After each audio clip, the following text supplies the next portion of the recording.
You thought the Cuban Missile Crisis was safely buried in history textbooks, didn't you? So did I, and so did the turkey swimming in water until it started to boil, but here we are in January 2026, and the world is once again hanging by a thread. Except this time the fuse wasn't lit in Cuba. It was lit right at the borders of the European Union, and last night Lviv shook to its core as western Ukraine, the deep rear, the logistical heart of NATO's supply chain, found itself under attack not by random drones but by the Oreshnik hypersonic missile system. Yes, Moscow played that card again, and this time they went all in with the highest stakes. But what triggered this? Why did the Kremlin decide it was time to strike at decision-making centers in the most literal sense, ignoring the screams from Brussels? And the answer is brutally simple. Red lines weren't just crossed. They tried to erase them entirely. The attack on Valdai, the seizure of tankers on the high seas, ultimatums from Trump's new administration. Washington was confident Russia would blink. Russia would fold. Trump, like an experienced poker player, raised the stakes to the limit, expecting Moscow to drop its cards. But instead of folding, he got Oreshnik over Lviv and a hard no delivered on the diplomatic floor. And today we're breaking down how one night changed the balance of power for the year ahead, why Europe is in panic mode preparing to send troops east, what Putin and Trump are really negotiating or failing to negotiate behind closed doors, and most importantly, are you ready for the possibility that the peace deal everyone's been dreaming about could actually be the prelude to an even bigger war? This is political context. We don't guess, we think and analyze, so let's go. Let me reconstruct the timeline of events, because this is a real detective story where every action has a double meaning, and it all started with audacity. The Kiev regime, obviously having received tacit approval from certain Western handlers, decided to play for the bank and launched a swarm of drones to attack Valdai. And this isn't just a dot on the map, it's a special facility of the highest category of importance, one of the residences of the head of the Russian state. And according to sources close to security agencies, the goal wasn't just military infrastructure, but a symbolic strike, an attempt to personally target Vladimir Putin, to flick him on the nose and demonstrate the vulnerability of the heart of Russian power. Parallel to this, a drama was unfolding thousands of kilometers from Valdai, in the Caribbean Basin and North Atlantic, where the American fleet, acting in the finest traditions of 15th century pirates but under the flag of democracy, seized the tanker Mariner under the pretext of allegedly violating sanctions, and U.S. Vice President J.D. Vance, the same guy they called the Dove of Peace in Trump's team, stated directly, "This is a ghost tanker. They're pretending to bypass our laws," and the vessel was arrested, the crew detained, creating a classic pincer situation. On one side, a direct military threat to the country's leader at Valdai. On the other side, economic strangulation and humiliation at sea, and Washington expected Moscow would come running to the White House begging for mercy. The response came quickly, and it was deafening.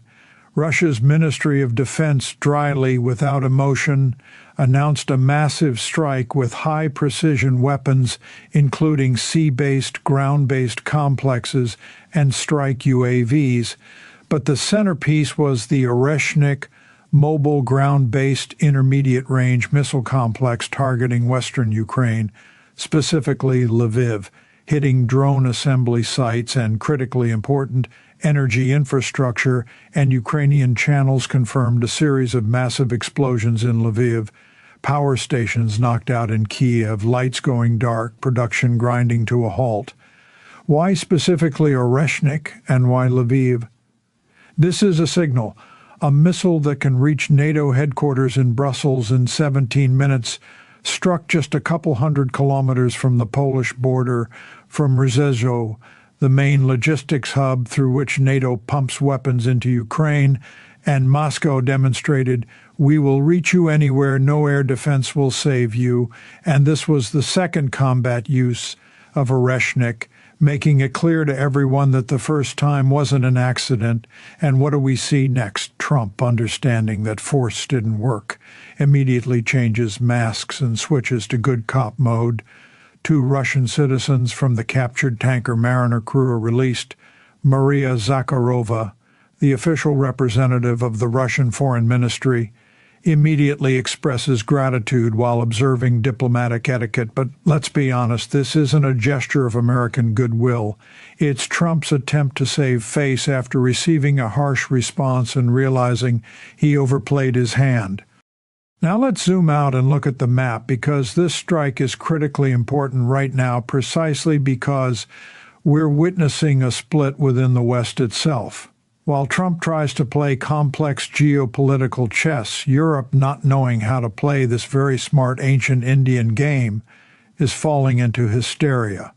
And this hysteria is dangerous for Russia because there's information that an armored fist is forming from the so-called coalition of the willing.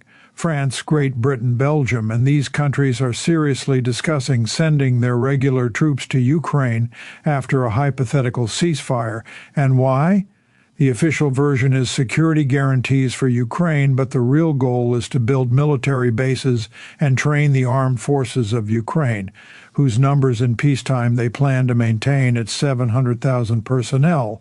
And think about these numbers: 700,000 bayonets. The Europeans want to turn the Ukrainian army, which is already the most combat capable in Europe, after the Russian army, of course, into a monstrous battering ram, 21st century Landsknechts, because they fear that if Russia wins decisively, the next target will be old Europe itself. Or worse for them, forces disagreeing with Brussels' current course will come to power in the EU, so they need perpetual war, even if fought by proxy. Russia's foreign ministry reacted to these plans instantly and extremely harshly. Any foreign contingents, any coalition military facilities on Ukrainian territory will be considered legitimate targets, and translating from diplomatic into plain language, if a French or British soldier sets foot on that land, he becomes a priority target for Iskanders and the same Oreshnik. And Moscow isn't just warning, it's guaranteeing the destruction of interventionists. And this is a direct threat not only to Russia's security, but to those countries who decide to play soldiers. And what about the USA? Trump is behaving cunningly. In a Fox News interview, he states he's ready to support new sanctions against Russia, but only if he can apply them himself, bypassing Congress, and adds, "I hope we won't have to do that. We already have serious sanctions." And do you feel the difference?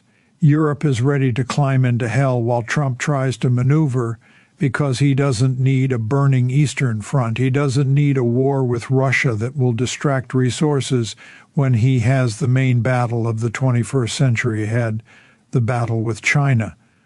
White House Press Secretary Carolyn Leavitt showers compliments, saying Trump has open and honest relations with Putin. This is classic American misdirection.